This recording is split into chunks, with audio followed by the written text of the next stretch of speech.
In today's episode of China Explained, we will focus on a single story and dive deep into it, understanding why China does what it does and how it disguises its nefarious actions. Today we will focus on how China uses its balloons and satellites to spy on the nations it considers its enemies. So if you haven't picked up on it, we will be mulling over the two balloon incidents and the mysterious green lights that the Subaru telescope picked up. Before we get any further into the video, please consider liking it if you found it informative and enjoyed it. Now without further ado, let's get into the video. So if you have yet to keep up with recent news, China sent a spy balloon over the US, which crossed over several sensitive sites. The balloon wasn't shot down earlier because it was thought that it would cause damage to people and property if it was shot down due to falling debris. It also did not threaten commercial aircraft as it flew over 60,000 feet. Commercial aircraft fly at almost half that altitude, so the decision was made to shoot it down over the coast of South Carolina. The response of the CCP officials was, they are treating the accident in the most dramatic way possible. They seek to make a mountain out of a molehill and depict the balloon as proof of the China threat. And when the balloon was shot down, they said, shooting down the strayed civilian balloon is just another example that Washington has become a stage on which US politicians can dramatize everything. These are not our words, but are taken from the tweets of Hua Chunying, who is the foreign ministry spokesperson and a top-ranking CCP official. The tweets have made it evident that the CCP has been downplaying the situation, but while they called out the US officials for overreacting to the quote-unquote civilian balloon, the CCP officials said in a statement that it reserves the right to deal with similar situations following the United States' decision to shoot down its high-altitude balloon. To double down on the narrative that it was a civilian balloon, the CCP went out and relieved the head of the country's weather service, Zhuang Guotai, of his duties. Guotai was the head of the China Meteorological Administration until Friday, but his departure from that post was not expected. In late January, Zhuang was elected the head of the Western Gansu Province's People's Political Consultative Committee, the local political advisory body. The US is now focusing on recovering the debris. Meanwhile, Taiwan weighed in, saying that the Chinese balloon incident should not be tolerated by the civilized international community, adding, such actions by the Chinese Communist Party government contravene international law, breach the airspace of other countries, and violate the sovereignty. Taiwan's foreign ministry also called on the CCP to immediately cease conduct of this kind that encroaches on other countries and causes regional instability. But now, as if to say, what you gonna do about our violations of your airspace, they sent another such balloon in the US. This one was slightly different than the previous one, as the surveillance equipment on this one was more petite, only about the size of a car. It flew around 40,000 feet instead of the last balloon's altitude of 60,000 feet. But unlike the previous balloon that got the opportunity to fly over the entire country and collect data, this one was promptly shot down. US officials said they could not immediately confirm whether the object was a balloon, but it was traveling at an altitude that made it a potential threat to civilian aircraft.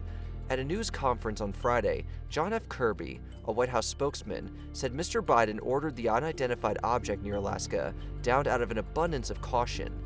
Unlike the last time, this one was shot so promptly because the thing over water, so they could easily avoid the dilemma posed by the spy balloon drifting over populated areas.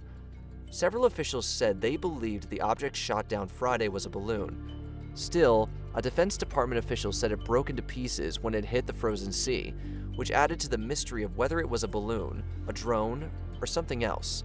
American radar picked up the object around 9 p.m. on Thursday, Alaska time, and U.S. Northern Command sent an AWACS surveillance aircraft, accompanied by an aerial refueling plane to track it. The object, officials said, had traversed over land in Alaska and was back over the sea heading towards the North Pole, traveling at 20 to 40 miles per hour before the U.S. struck it down. Although in all honesty, it has yet to be proven that the balloon originated in China, all actions indicate that they released it. The balloon incident left a sour taste in the US's mouths, as the incident came when the tensions between the US and China were at an all-time high. Blinken was supposed to meet President/dictator Xi Jinping, but this incident resulted in the US Secretary of State, Antony J. Blinken, canceling a trip to Beijing. While Beijing is adamant about these balloons merely being for meteorological purposes, they still do not want the US to retrieve the balloon's equipment and have asked the US to return it. The CCP also claims that shooting down the balloon violated international law. This could not be further from the truth, as balloons and airships are considered aircraft under international law. and the organization's 1944 Chicago Convention provides that every state has complete and exclusive sovereignty over the airspace above its territory. Any aircraft, regardless of whether it is a commercial airliner, balloon, or airship, cannot fly over the territory of another country without permission, given that these balloons were likely conducting military operations. There is even less of a right to overfly the territory of another country. Additionally, specific international standards regarding the operation of heavy unmanned balloons suit the description of what flew over Canada and the US. If you are one of the very few people that believes the Chinese propaganda, you have somehow gotten into your head that the balloons were purely for meteorological purposes. In that case, we have some bad news for you. Nothing in China is purely for civilian purposes, especially concerning the science and technology enterprise, because the CCP has a military-civil fusion, or MCF strategy. This is an aggressive national strategy of the CCP. Its goal is to enable China to develop the most technologically advanced military in the world. As the name suggests, a crucial part of the MCF is the elimination of barriers between China's civilian research and commercial sectors and its military and defense industrial sectors. The CCP is implementing this strategy, not just through its research and development efforts, and acquiring and diverting the world's cutting-edge technologies, including through theft, to achieve military dominance. The CCP wants to modernize its military and bring it up to standards of the United States and NATO by the year 2049. So when the CCP claims that the balloon that flew into the US was purely for civilian purposes to gather meteorological data, it is a bald-faced lie, because any technology developed for the civilian market can and will be repurposed by the military. And if for some reason you still have a hard time believing that the balloon has a far more nefarious purpose, allow us to bring to light some more information. A paper published last April in the People's Liberation Army (PLA) Institute, focused on special aircraft, said that one of the practical military applications of balloons was to test enemy air defenses. It said, and we quote, "The balloon can induce and mobilize the enemy's air defense system, providing the conditions for the implementation of electronic reconnaissance assessment of air defense systems, early warning detection and operational response capabilities." The paper and several other articles controlled by the PLA showed great interest in studying how the United States and other countries used balloons militarily in the past, as well as clear intent to close the gap in the field.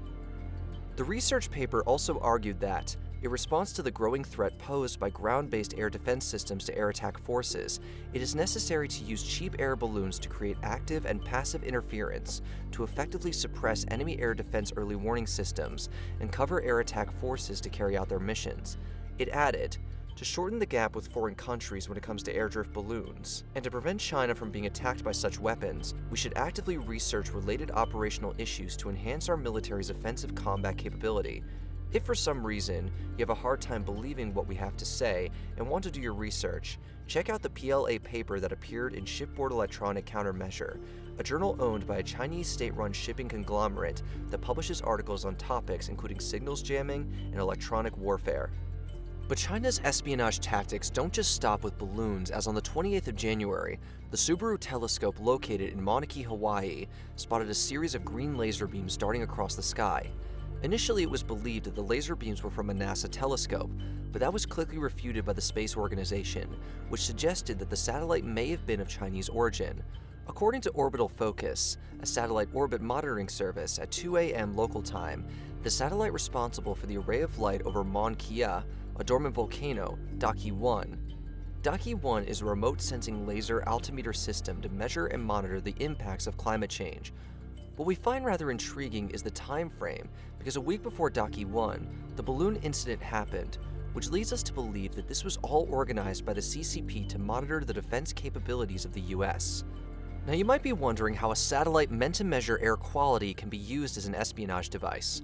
To understand that, you will have to understand the technology behind it.